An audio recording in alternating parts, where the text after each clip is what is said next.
คนหนึ่งที่เกิดมาในครอบครัวธรรมดาบ่ได้มีอย่างไรใช้ชีวิตในแต่ละวันโดยบ่มีจุดหมายและนี่แหละคือตัวเขาเองคนที่คิดว่าตัวเองถูกต้องอยู่เสมอบ่ว่าพ่อแม่หรืออาจารย์จะเอาแนวใดเขาก็ต้องถูกอยู่เสมอมีเพียงแต่หมู่เท่านั้นที่จะช่วยเขาได้แล้วเขาเจ้าจะสามารถพาค่อยไปในทางที่ดีได้ค่อยคิดแบบนั้น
แต่ละมือข้อยจะสอกให้ดูวิธีทางเพื่อในตัวของข้อยนั้นเพิ่งก็ว่าตัวเองเท่มีเสน่ห์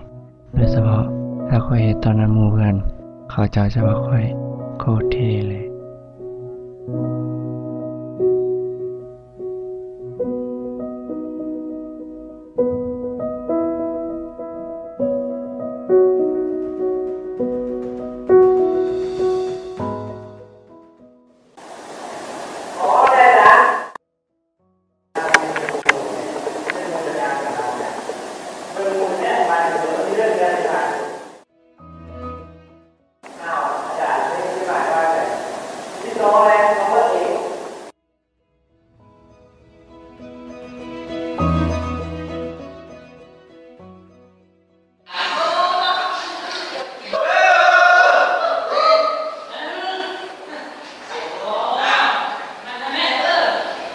ข้อยคิดว่าหมู่แหละดีที่สุดแล้วเพราะว่าไผก็บ่สามารถเข้าใจข้อยได้หลายกว่านี้อีกแล้ว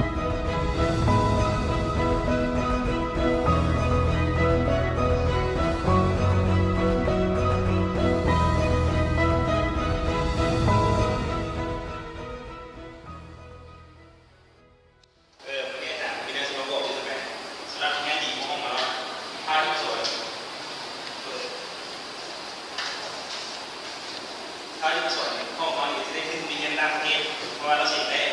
มูก็จะคนเบื่อเป็นแบบอย่างไงเพราะว่ามีการทำงานเบิ่งเนี่ยดูเชื่อใจไงเบิ่งเนี่ยเป็นแบบอย่างไงภาษีมีเงินดูออสเตรเลียได้ขึ้นของรัฐบาลเอาเงินจากรัฐบาลภาษีไปจากรัฐบาล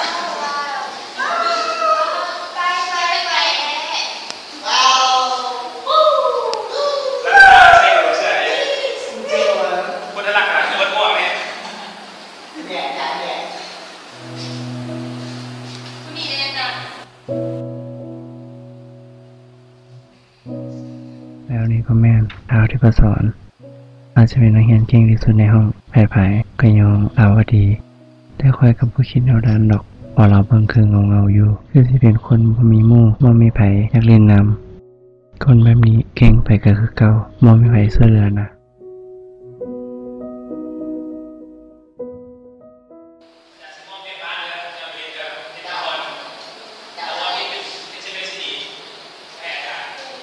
เป็นผู้กับผู้ประชาชน3 คนเป็นทำไมได้ประมาณ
ได้ให้นะ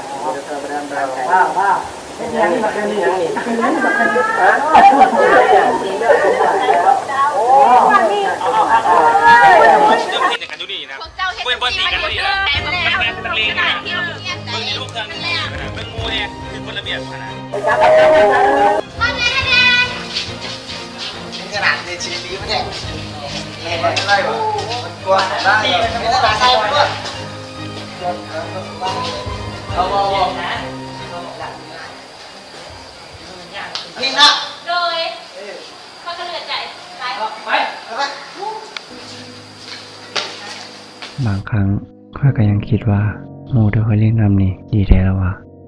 เขาเจ้าเฮ็ดถูกต้องแล้วแท้ๆว่าข้อยคิดว่าเรื่องนี้บ่จำเป็นต้องเฮ็ดถึงปานนี้เลย มันเกิดจากการหยอกกันของหมู่กันซื่อๆแต่เราพัดเป็นผลอภิติชา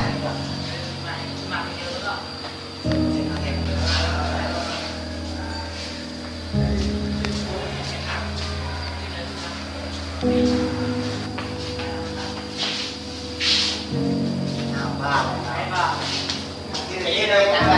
ขอโทษบ้าขอโทษจะตัวไหนเด้เราขอโทษมันจะเป็นสมบัติแต่การขอโทษอยู่ว่า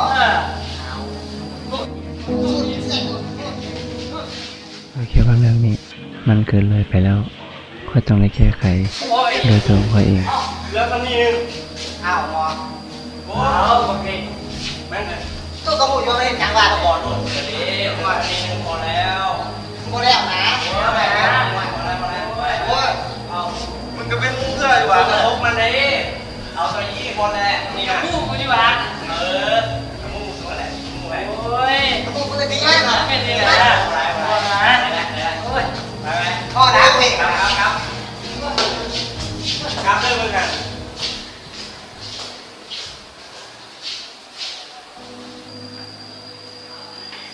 เหลือชีวิตของนักเรียนปัจจุบันลืมคิดของประเพณีลืมวัฒนธรรมวิถีงามหลงคิดในด้านบุรีดังคำเล่าที่ว่าจงเติบโตในสิ่งที่ผิดพลาดจงฉลาดในสิ่งที่ล้มเหลว